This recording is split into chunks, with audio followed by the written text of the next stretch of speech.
We're now officially in October, which means it's time to take a look back to the month of September and see the movies that I watched. Do I recommend them? Do I not recommend them? Let's find out.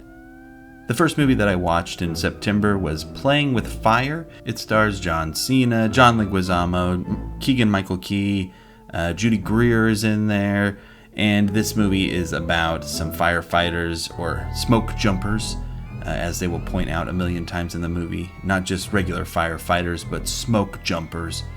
They find some kids and then end up taking care of them over a weekend. It's your normal, like, grown-ups who aren't used to having kids around, find kids, have to have kids, don't like the kids, oh, they grow to like the kids, kind of situation. I don't know if I'd say this movie is good, but I didn't hate it as much as I thought I would, especially because the trailers didn't sell it. I really do like John Cena. Just in general, I think that he is an easy person to watch be in movies. He's got good screen presence.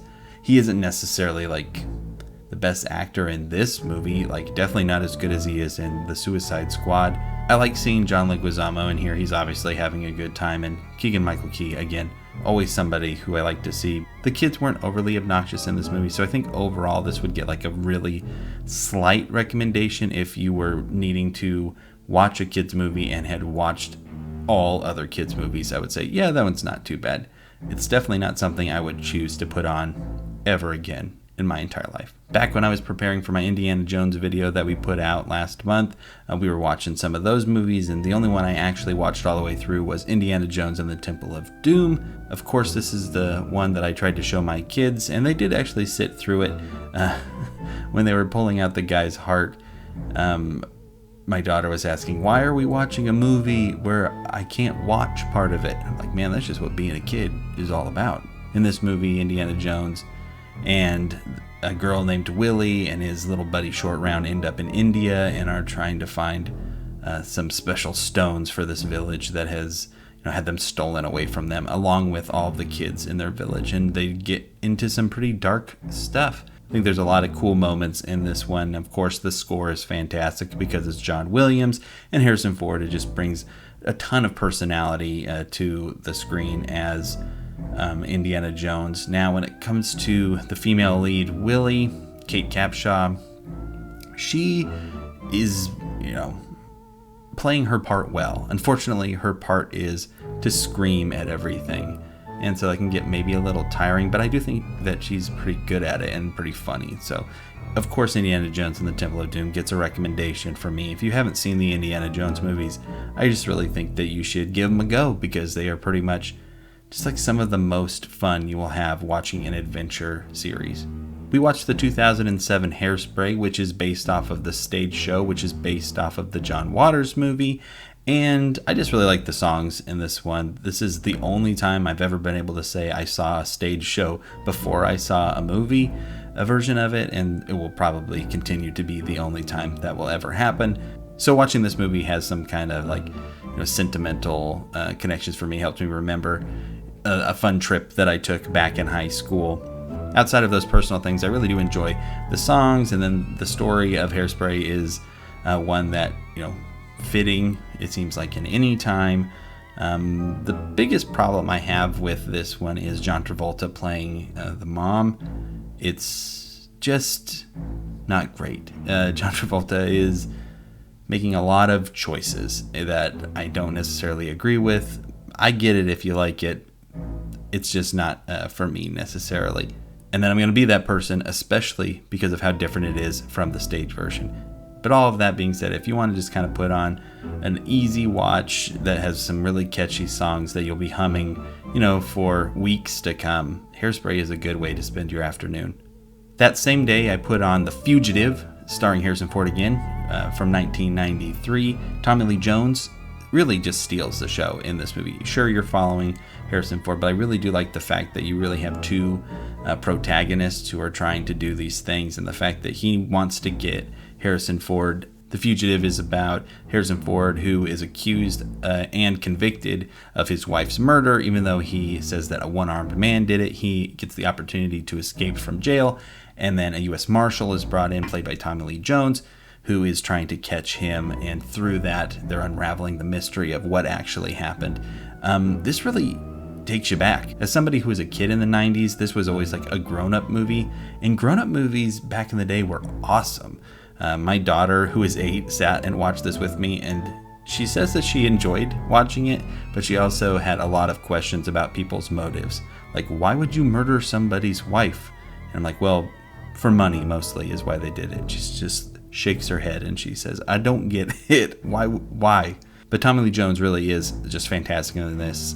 Completely earns that supporting actor Academy Award that he got for it. Just a really like fleshed out character, and to see like these people whose job it is to hunt down these criminals, but then it's really just kind of like an office job for them, and they have those relationships. Just a good watch. John Cena shows up again in the first new movie that I watched in September. Vacation Friends premiered on Hulu.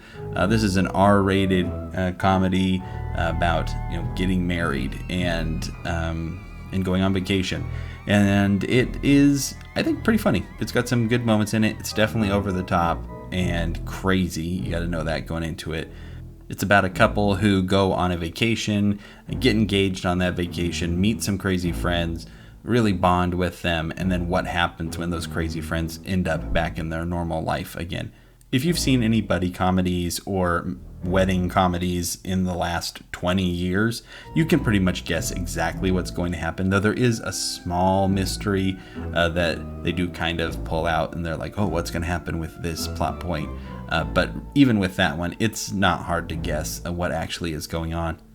But this isn't a mystery or anything. It's a comedy, and I do think that it really provided when it came to fun moments that were pretty comedic. Enjoyed watching this one with my wife. We had to split it up into 2 days, but that really just kind of led to us talking about it more than we would have if we had only watched it in one night. So this one does get a recommendation from me if you are looking for this kind of a movie. And now we're into what is the prelude to October for me, where we started watching movies that I would say are pretty Halloween-y. And the first one being Van Helsing. This movie is just so awesome. I think it gets a bum rap when it comes to people's opinions of it. It really is just that early 2000s action, like over the top, interconnected plotting, but it's just really cool to see their designs for all of these iconic monsters. This movie did not make my Halloween list because I knew I was going to mention it here, and if you have never seen Van Helsing, I think that it is a super good watch. I remember seeing the commercial for it during the Super Bowl before it came out, and my mom saying, well, we're not going to go see that movie, and then we all went and saw it together. Again, my mom not a big scary movie person, but this one isn't really scary at all, and I think really is a fun way to get in the Halloween spirit without having to worry about big scares or gore or any of that stuff. I think it is a shame that we didn't get a second one. So, the first of only 2 times I made it to a movie theater in September, Candyman, I went and saw by myself in a theater which was completely empty. It had been out for a while, so it actually did pretty good at the box office, and I'm glad that it did because this movie is good. I really liked it a lot.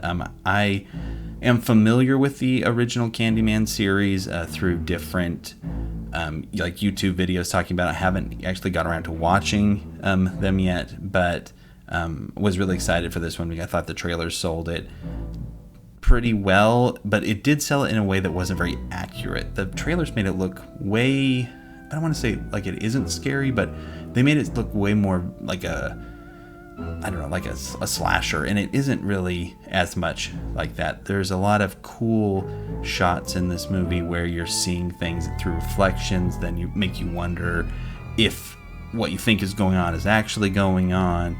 Just a lot of cool stuff like that. The imagery in this movie is just great. I'm excited that the director of this is going on to make The Marvels, which is going to be the new Captain Marvel movie. I have no doubt that she'll bring some good, work to that. So that's exciting.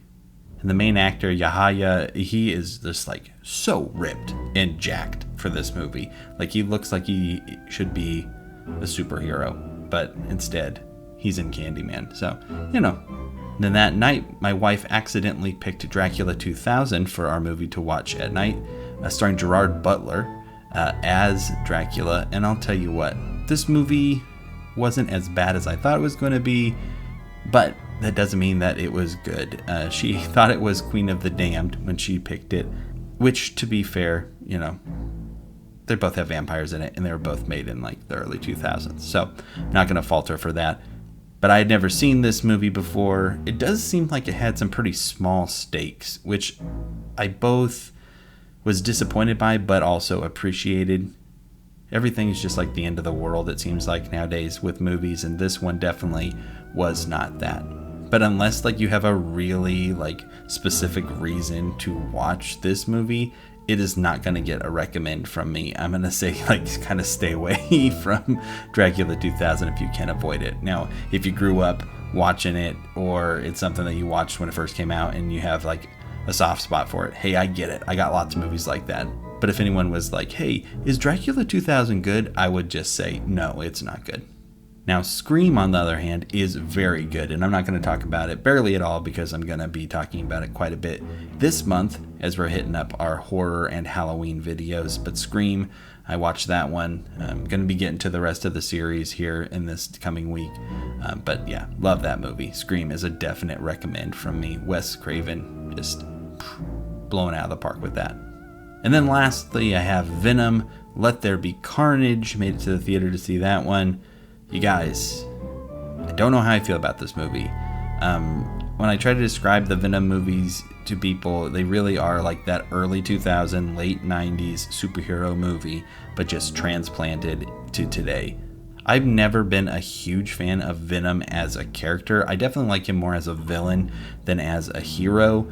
And then I know a lot of people really like Tom Hardy's performance in this, and Tom Hardy as Eddie Brock I'm cool with, but I just think that they over-process his voice as Venom, and it gets to be kind of grating. This movie was super loud.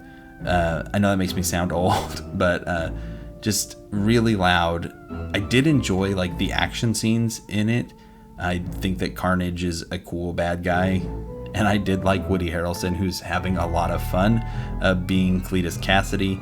But there's just a lot in this movie that, I don't know, doesn't need to be in it. And when your movie's only 97 minutes long and feels like there's quite a bit that you could cut, I don't know, you probably should go like another draft or two on the script. All that being said, though, if you are interested in Venom, sure, go see it. Like if you like the first one, yeah, give this one a try. I like the first one. I didn't like this one as much, but you know, it wasn't a waste of time. And that wraps up September for me. Looking forward to what October is going to be looking like. I'll be watching lots of, horror movies, lots of those Halloween movies as we're getting ready for that spooky day to get here. Let me know what your favorite movie you watched back in September was. What's the movie you're looking forward to seeing the most in October? Thanks for watching the video. Don't forget to like and subscribe. You're the best. Take care. See you next time.